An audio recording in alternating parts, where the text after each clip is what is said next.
right, guys, we're here to check out our all-new Maverick R cage.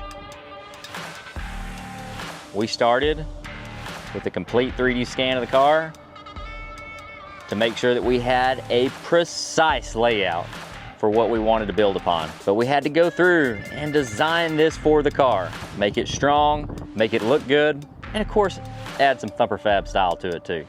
We're gonna go through the cage front to back, go over all the features, go over some options, and really see how you can customize the Mav R cage for your ride.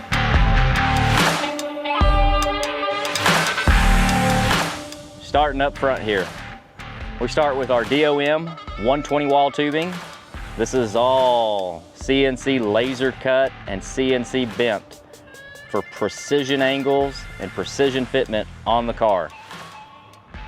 Coming up top, we have a smooth flowing radius.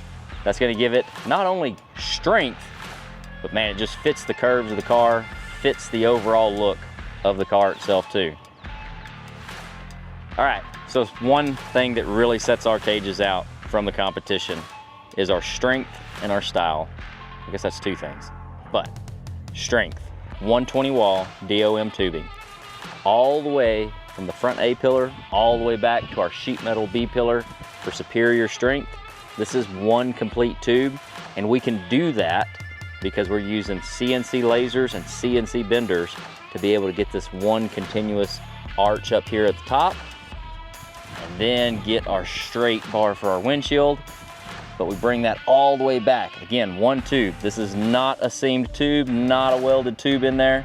One complete tube for that strength, but we can still build in the style to it. Options. Let's talk options. We've got windshield options. We've got intrusion bar options. We've got roof options. We can rock with our aluminum roof, or we have a sunroof option. This has the Lexan built into the roof up top. Nice for those stargazing nights. Or a little more practical use.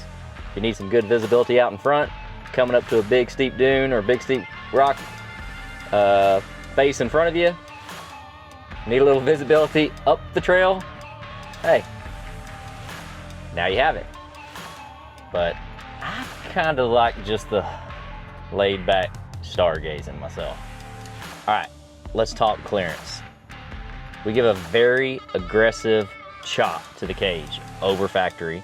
We get rid of that middle hump out of the cage, out of the factory cage. We replace all of that. We have this one nice smooth radius up here now and a lot lower cage overall. But let's talk head clearance. So as you can see, still got a hand above me. This is with the seat all the way up.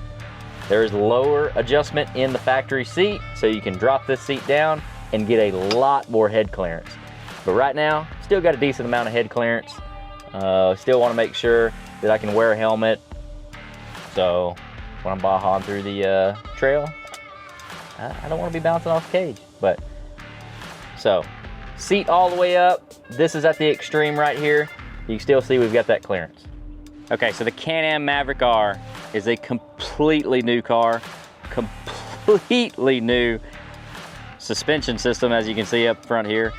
Completely new engine, new transmission. Everything about this was made for the wide open, made to go fast. So everything that we put into this cage also had to be different. Strength was paramount. This car is packed a serious punch with speed. So we wanted to make sure that we were building an incredibly strong cage. This is a fast car. Just because we want strong doesn't mean we want unnecessarily heavy. So we put 120 wall DOM tubing right where we needed it, where we don't need the additional strength, but just need bracing or support. We use an 095 DOM tubing. Still DOM tubing, still strong, little less weight to it than what our 120 wall, our main supports need to be. So overall, we really worked to make sure that this was an incredibly strong cage, but not unnecessarily heavy. We want this to still be a fast car, we want it to be a safe car, and we want it to look good.